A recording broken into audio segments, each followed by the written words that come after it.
Hello students, welcome back to our YouTube channel DDK Bio World. Education, entertainment, vlogs and much more. तो आज हम लोग Whittaker's 5 kingdom classification के बारे में बहुत सिंपल वेस में जानकारी लेने का कोशिश करेंगे. Let us try to understand Whittaker's 5 kingdom classification and this is very important question for class 9 students, and moreover this question also helps plus 1 plus 2 students and students preparing for the NEET examinations. Okay, let's start the video. Classification के बारे में सबसे पहले हम लोग जानेंगे. Before entering into the Whittaker's 5 kingdom classification, let us know the definition of the classification. The system of assembling organisms into group on the basis of similarities and dissimilarities is called as classification. अगर हम लोग bio में classification का definition खोजने का कोशिश करेंगे, अगर हम लोग कोई भी ऑर्गेनिजम्स को ग्रुप्स में डिवाइड करने का कोशिश करेंगे based on similarities and dissimilarities.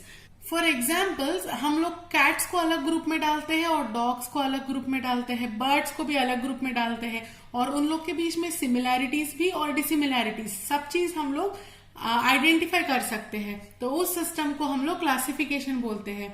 बहुत सारा साइंटिस्ट ने क्लासिफाई करने का कोशिश किए थे ऑर्गेनिजम्स जो भी है हमारा अर्थ में, लेकिन विटेकर जो है उनका क्लासिफिकेशन बहुत ही ज्यादा फॉलो करते हैं आज भी. Even though there are many modifications in the Whittaker's 5 kingdom classification. जो भी बेसिक्स होगा क्लासिफिकेशन का, अगर उसको समझना है तो विटेकर का क्लासिफिकेशन समझना बहुत ज्यादा इंपॉर्टेंट है, और आज भी हम लोग इनका बेसिक्स ही फॉलो करते हैं. Clear? R.H. Whittaker proposed 5 kingdom classification in 1969. In the year 1969, R.H. Whittaker proposed 5 kingdom classification. The classification was based upon certain characters like cell structure, nutrition, etc. मतलब इन्होंने क्लासिफिकेशन कैसे किए हैं, कुछ कैरेक्टर्स जैसा कि सेल स्ट्रक्चर हो, वो प्रोकैरियोटिक सेल है कि यूकैरियोटिक सेल है, उसके अंदर सेल ऑर्गेनल्स है कि नहीं है, उसके अंदर न्यूक्लियस वेल डेवलप्ड है कि वेल डेवलप्ड नहीं है, उसके जो सेल वॉल है वो प्रेजेंट है कि नहीं है. इस तरह से बहुत सारा कैरेक्टर्स इन्होंने ट्राई किए हैं कंसिडर करने का, और उसके बाद इन्होंने 5 किंगडम क्लासिफिकेशन का प्रपोजल रखे हैं. According to the Whittaker, the 5 kingdoms include Monera, Protista, Fungi, Plantae and Animalia. Once again, Monera, Protista, Fungi, Plantae, Animalia. सबसे पहले हम लोग 1 by 1 इन लोग का कैरेक्टर समझने का कोशिश करेंगे. Then I will also show you a tabular content where you can compare and differentiate the kingdoms and you can also easily remember them.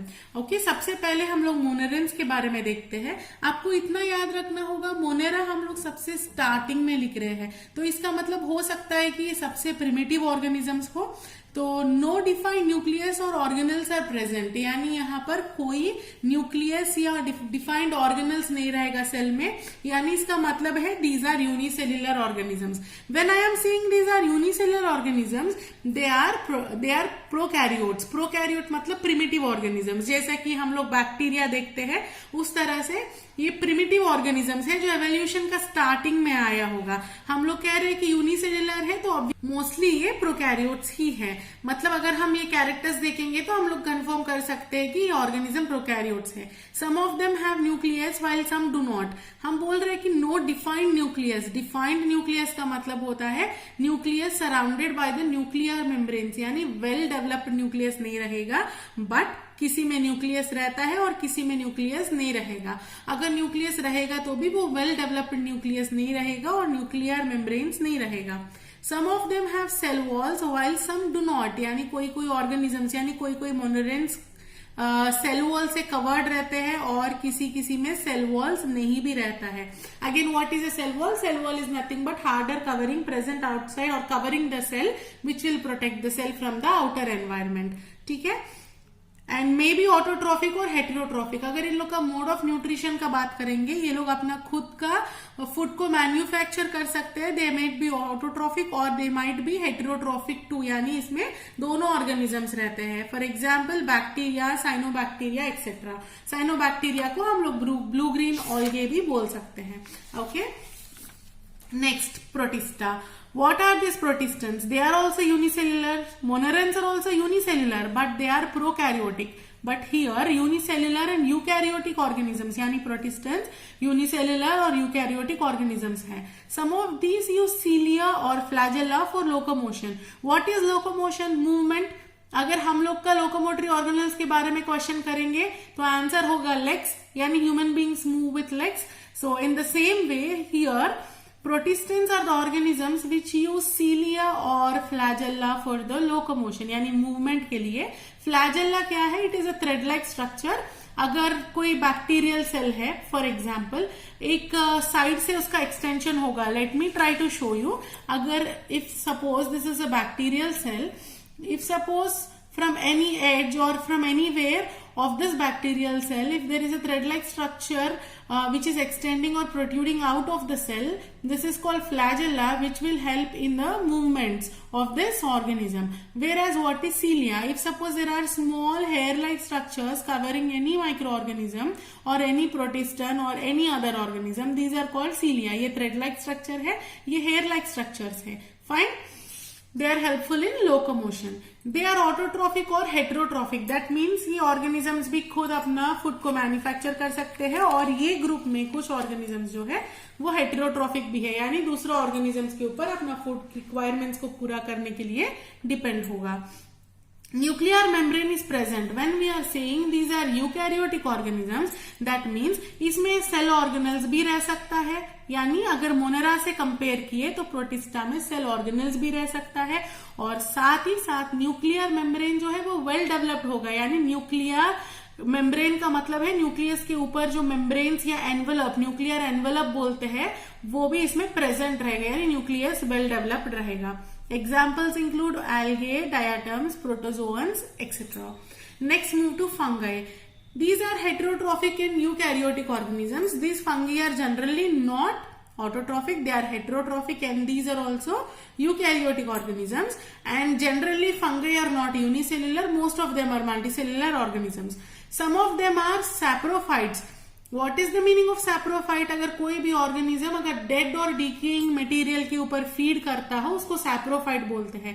For example आप अगर खाना छोड़ देते हो, ऐसा ही कुछ देर के बाद वो खराब हो जाता है, उसमें से स्मेल आने लगता है और उसके ऊपर आप लोग फील कर सकते हो कि वो फूड अब स्पॉइल हो गया. तो क्यों स्पॉइल होता है? माइक्रो ऑर्गेनिजम्स उसके ऊपर फीड करने की वजह से, स्पेशली सैप्रोट्रॉफ्स या सैप्रोफाइट्स जो हम लोग बोलते हैं, वो लोग डीकेइंग ऑर्गेनिक मटेरियल के ऊपर फीड करने के वजह से उस तरह का हम लोग को स्मेल महसूस होगा. That means some of the fungi are saprotrophic, some of them are parasites. What is a parasite? अगर कोई ऑर्गेनिज्म एक होस्ट सेल के अंदर जाता हो और उसके अंदर से वो फूड मटेरियल, शेल्टर, सारा चीज ले लेगा और बदले में उसको इन्फेक्शंस क्रिएट करेगा. जैसे कि आजकल हम लोग देख रहे हैं कोविड-19 का इन्फेक्शन हो रहा है. In the same way this are parasites. Parasite means an organism which will cause infections or diseases to the host cell. Okay, these are parasites. Some are symbiotic. What is symbiotic? Symbiosis में भी एक micro organism या एक organism जो है, for example fungi जो है, वो दूसरा ऑर्गेनिज्म के साथ रहेगा लेकिन पैरासाइट के जैसा उसको हार्म नहीं करेगा. दोनों ही इसमें म्यूचुअली बेनिफिशियल रहेगा, यानी इसका मतलब दो ऑर्गेनिज्म साथ में रहता है और दोनों एक दूसरों से बेनिफिट्स भी लेता है. उस तरह का रिलेशनशिप जो रहता है उसको हम लोग क्या बोलते हैं? Symbiotic. In parasitic relationship host organism will be affected, but in symbiotic relationship host organism will be benefited. Understood?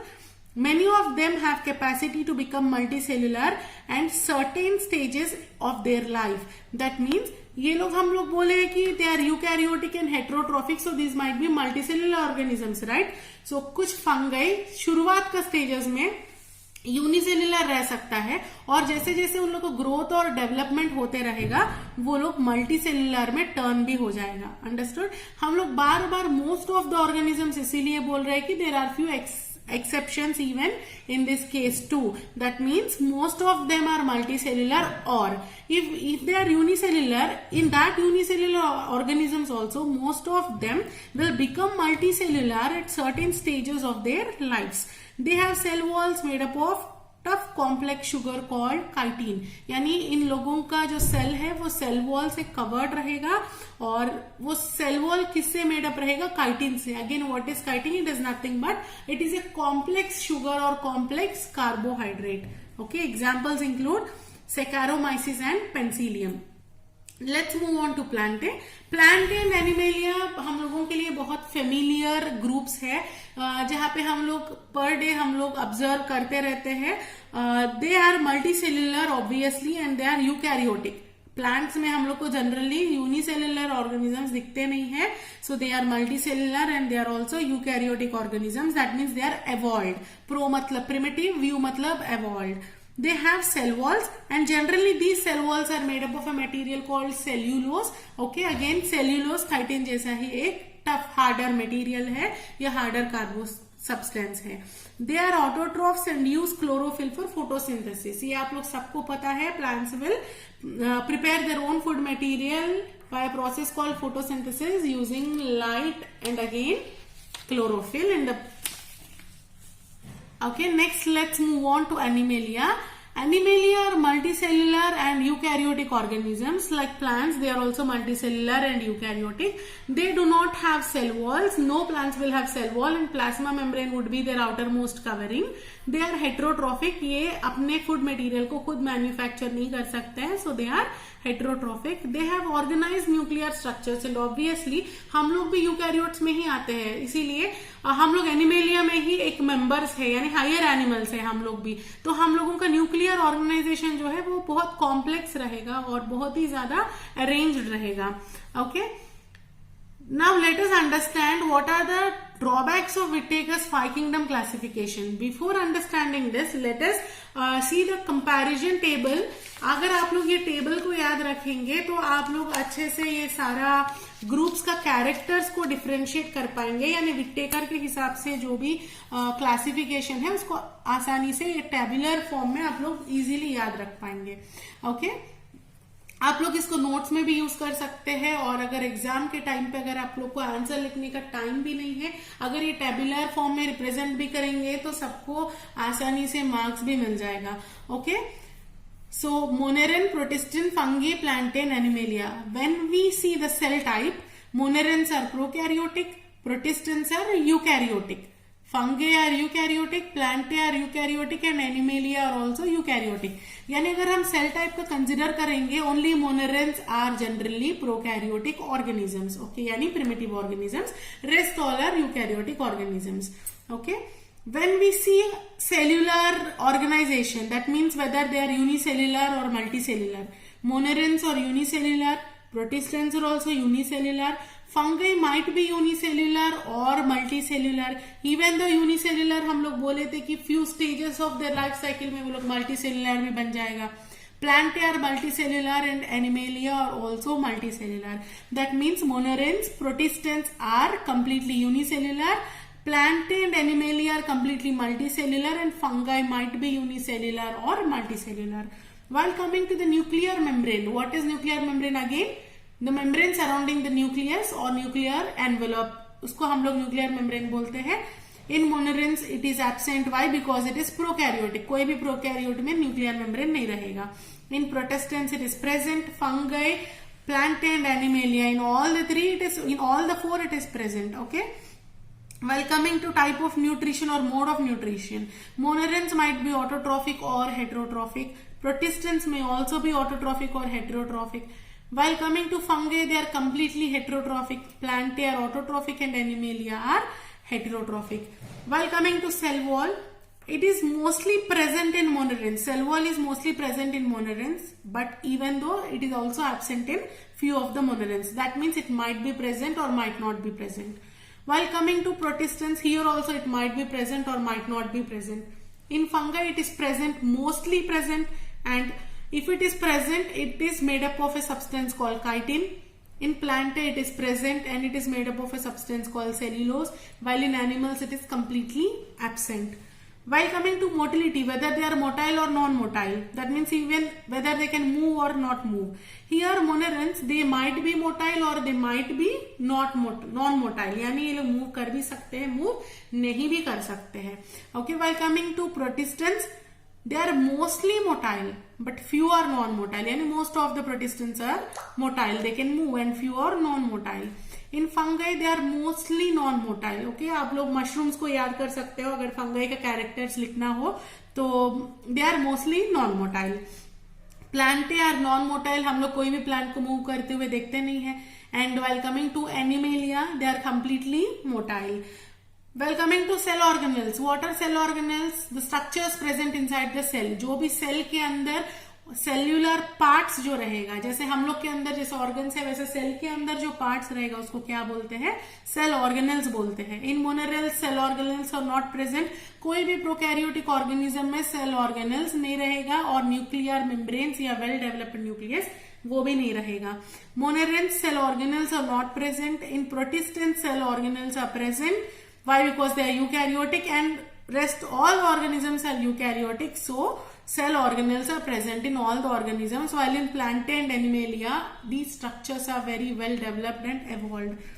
Examples include bacteria and cyanobacteria. In Protista, amoeba and paramecium. In fungi, yeast, rhizopus. Trees and shrubs, birds and humans. हम already जब examples दिए थे वो examples इससे थोड़ा सा different रखे हैं ताकि आप लोग कोई भी एग्जांपल्स को याद रख सके. इसमें से एटलीस्ट 2 एग्जांपल्स आप लोग को आंसर में लिखना होगा.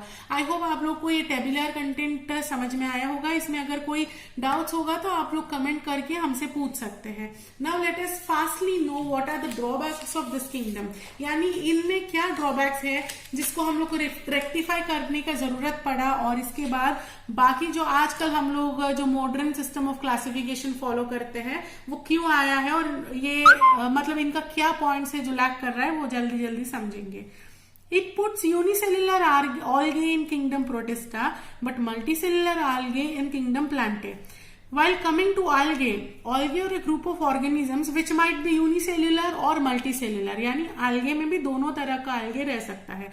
तो इन्होंने क्या किया है, ऑल्गे जो कि यूनिसेल्युलर है उसको किंगडम प्रोटिस्टा में डाल दिए हैं, आल्गे जो कि मल्टीसेल्युलर है उसको किंगडम प्लांटे में डाल दिए हैं. यानी जब दोनों ऑल्गे ही है तो दोनों एक ही साथ रहना चाहिए या दोनों अलग किंगडम होना चाहिए. लेकिन कुछ ऑल्गे को इन्होंने क्या कर दिए है, प्रोटिस्टा में डाल दिए, कुछ ऑल्गे को इन्होंने क्या कर दिए, प्लांटे में डाल दिए हैं, जो कि generally same organisms must belong to the same group. ये इनका सबसे बड़ा ड्रॉबैक रहा है. उसके बाद diversity in Protista is not justified. हम प्रोटेस्टा का बात करेंगे, हम लोग उसमें यूनिसेल्युलर और यूकैरियोटिक ऑर्गेनिजम्स के बारे में पढ़ते हैं, और प्रोटेस्टा में बहुत ज्यादा डाइवर्सिटी है. वो सारा डाइवर्सिटी को इन्होंने एक ही ग्रुप में सारा ऑर्गेनिजम्स को डाल तो दिए हैं, लेकिन उसका डाइवर्सिटी के बारे में ठीक से एक्सप्लेन नहीं कर पाए. यानी वो जो ग्रुप, वो किंगडम जो है, वो किंगडम के अंदर ऑर्गेनिज्म को ठीक से उन्होंने ग्रुप नहीं कर पाए हैं और उसको समझा नहीं पाए हैं, which is again a very major drawback of this Whittaker's 5 kingdom classification. Viruses आजकल आप लोग देख ही रहे हो, वायरस का बहुत सारा इन्फेक्शन हम लोग ऑब्जर्व करते रहते हैं. कोविड-19 है, कॉमन कोल्ड है, फ्लू है, बहुत सारा वायरल इन्फेक्शन है.